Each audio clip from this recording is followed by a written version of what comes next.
we won't have an answer. We will stammer something about politics, about Hamas, about complications, about peace needing process, but it will all be bullshit. It will all be cowardice dressed in analysis. Because they have at most 2 weeks left. And that's not analysis. That's prophecy backed up by data. And it's not long if you're waiting on a paycheck. But what about if you're starving to death in the remnants of what used to be your home? What if your child's bones are pressing through their skin like tiny little grave markers? In Gaza, 2 weeks isn't a cushion, it's a sentence. A final scream stretched across 14 days before the silence eats what's left of the people. And the humanitarian agencies won't say it that directly. They use words like phase 5 and catastrophic malnutrition and complete infrastructure collapse. But what they mean is that the children are dying now. And in 2 weeks, there won't be any more left to save. And already the hospitals are full of ghosts, tiny torsos wrapped in blankets, barely moving. And the nurses cry silently while they work because the wailing uses up calories they can't afford to spend. And doctors take food from their own homes just to try and keep one more child breathing through the night. And the children are so dehydrated that they don't even cry anymore. They just fade away. But you can track it in their eyes. First the shimmer goes, then the color, then the soul. There's no water, there's no bread, there's no fuel, just line after line of a people digging through rubble with blistered fingers praying for a bag of rice that isn't there. Gaza is dying the way you kill a people when you want to erase them without bullets, slowly, methodically, beneath the gaze of a world too numb to flinch. And the siege is total. The intent is clear and the silence is almost complete. You can measure the death in caloric intake and inches of arm circumference and liters of clean water per person per day, and all of it is falling.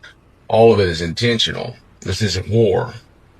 It's siege warfare rebranded for modern PR. It's a genocide of plausible deniability. And they're not lining them up in the street. They're just sealing the borders. They're not gassing them. They're just cutting off electricity to hospitals and bulldozing aid trucks and bombing bakeries and water pumps. And the world lets them. Because the world has decided that Palestinian life is an acceptable loss and that these children are a dangerous idea, that their continued existence is a threat too intolerable to let breathe.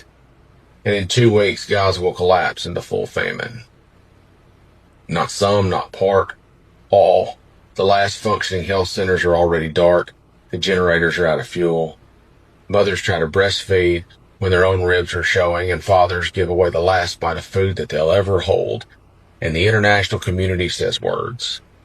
So many words, so many statements of concern, so many commitments to future talks about future peace and a future no one in Gaza will be alive to see. And so here we are. And it's not about Hamas. It's not about defense. This is about intent. This is about the punishment of a people who were born inconvenient. This is about what happens when the world lets hate justify hunger, when it lets nationalism excuse starvation. This is what it looks like when you weaponize silence, and that silence is spreading. You can hear it creeping in from the edges now as fewer voices speak, as fewer cameras turn toward the rubble, as fewer reporters even bother to count the bodies. At some point, there won't be any left to count. At some point, Gaza will fall completely still. No laughter, no wailing, no footsteps, just dust and wind and the memory of a people the world decided it could live without. And when that happens, when the last child dies, when the last breath is stolen by hunger, when Gaza goes silent and still and dry, we will be left with one unbearable truth. That you knew, that we knew how many calories it would take to survive. We knew how many trucks were being blocked. We knew what was being bombed. We knew what was being denied, what was being erased. We knew, and we chose to argue about definitions, to say both sides, to tweet and scroll and sigh. And now we are only days away from a silence that's so complete it will haunt history for the remainder of it.